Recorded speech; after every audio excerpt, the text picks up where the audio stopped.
Time तो देखो बहुत बजे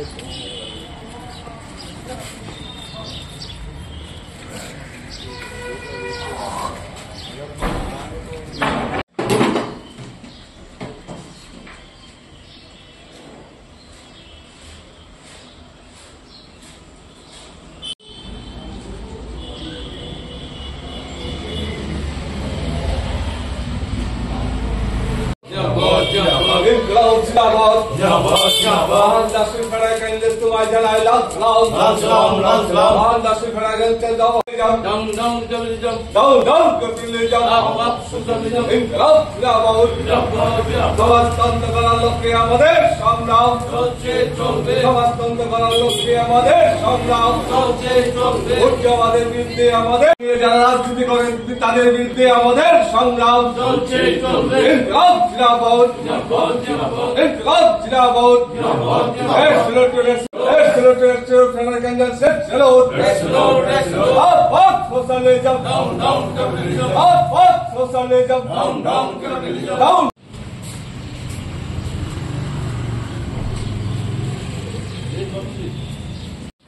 মহান দার্শনিক চিন্তাবিদ ফ্রেডরিক এঙ্গেলসের ২০৫তম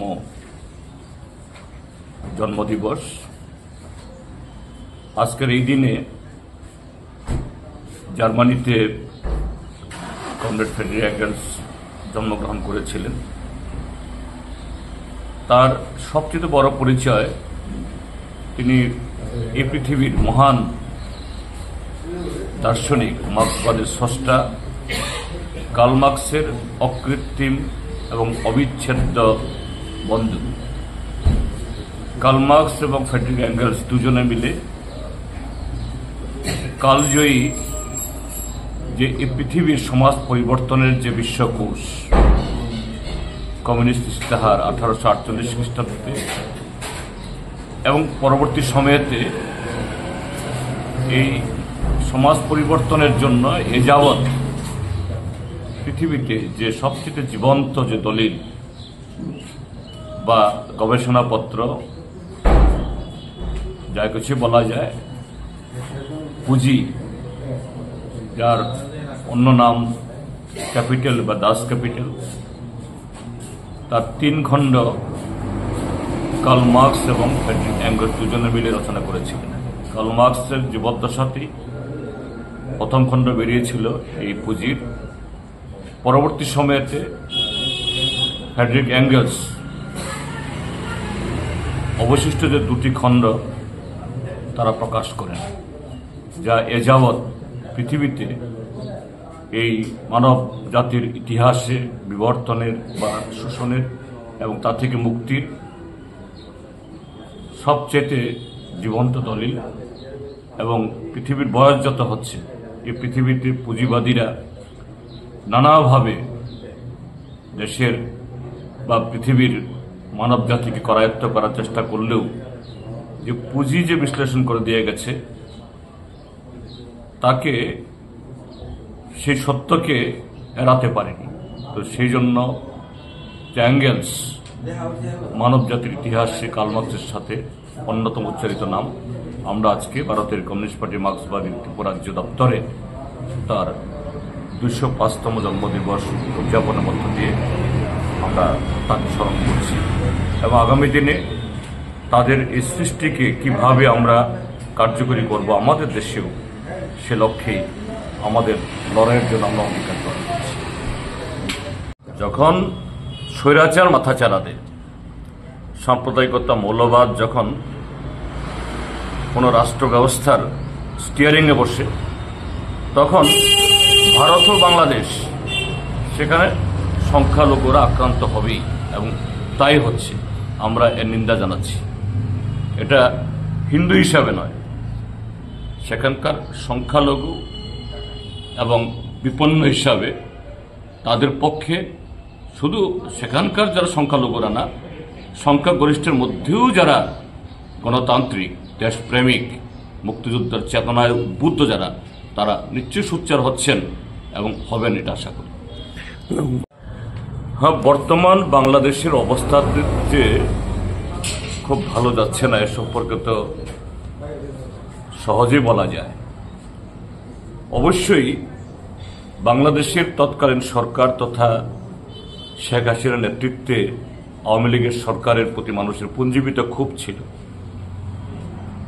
আমরা সীমান্তের এপারে থেকেও আমরা উপলব্ধি করেছি সে দেশে শেখ হাসিনার পরপর যে 3 বার প্রধানমন্ত্রীর আসনে বসেন, তার পরবর্তী 2 বারের যে নির্বাচন, এটা মসৃণ ছিল না।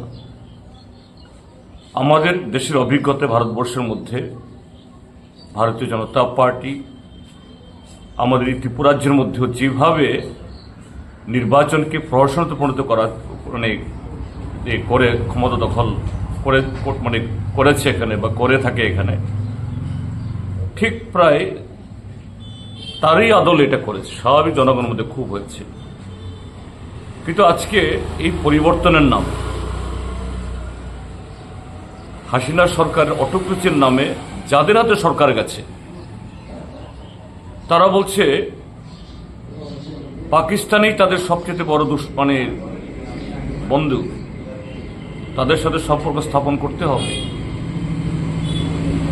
বঙ্গবন্ধু মুজিবুর রহমান তার হাজার হাজার মূর্তি ভেঙে ফেলেছে, তার ছবি রাখা যাবে না। এবং সংস্কারবাদী ছাত্র আন্দোলন বা রাজনীতির নামে আজকে যা হচ্ছে, এটা আরেক ধরনের স্বৈরাচার। এবং এই স্বৈরাচার সরাসরি বাংলাদেশের স্বাধীনতার যে চেতনা, মুক্তিযুদ্ধের চেতনা, তার বিরোধী। আর সেই চেতনাই বাংলাদেশে সেখানকার ধর্মনিরপেক্ষ যে শক্তি, এটাকে দুর্বল করছে। সেখানকার সংখ্যালঘু অংশের মানুষ, হিন্দু ধর্মাবলম্বী, প্রায় প্রতিদিন তাদের উপর আক্রমণ ঘটছে, যা আমাদের দেশের মৌলবাদী যারা, এখানকার যারা তথাগত রাষ্ট্রবাদী, প্রায় এই দুটোর মধ্যে একটা মিল দেখা যাচ্ছে। কাজেই আমাদের দেশের বর্তমান রাজনীতির যেমন আমরা ব্যথিত, শঙ্কিত, এর বিরুদ্ধে ঐক্যবদ্ধ হওয়ার কথা বলছি, একইভাবে আমি সীমান্তের এপারে থেকেও আরেকটা দেশের রাজনীতিতে হস্তক্ষেপ করার, নাক গলানোর অধিকার আমার নেই। কিন্তু তারপরও একজন যে মানবতাবাদী এবং আন্তর্জাতিক বিষয়ে অবশ্যই যে কোনো নাগরিকের, যে কোনো দেশের তার অভিমত ব্যক্ত করার অধিকার সেখানে আছে। আমি সে অধিকার থেকে বলবো, বাংলাদেশে সেখানকার ধর্মনিরপেক্ষ গণতান্ত্রিক শক্তি যে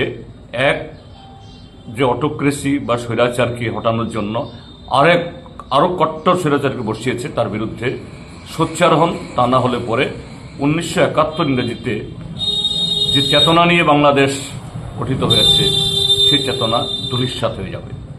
কয়েকদিন ধরে দেখা যাচ্ছে মানে ইসকন বা জামাত অমুক তমুক বলে আমরা বলি, পৃথিবীর যে কোনো প্রান্তেই হোক, যে কোনো এরকম যে মানবিকতার উপর যেখানেই আক্রমণ, গণতন্ত্রের উপর যেখানে আক্রমণ, সংখ্যালঘুর উপরে, তার অধিকারের উপরে যখনই এরকম এই হস্তক্ষেপ হয়, আমরা সবচেয়ে সোচ্চার।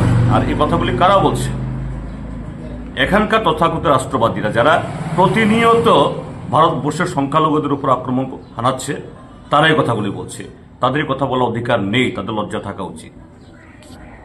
Subscribe to Tripura Info and press the bell icon so that you never miss any latest updates and news on Tripura.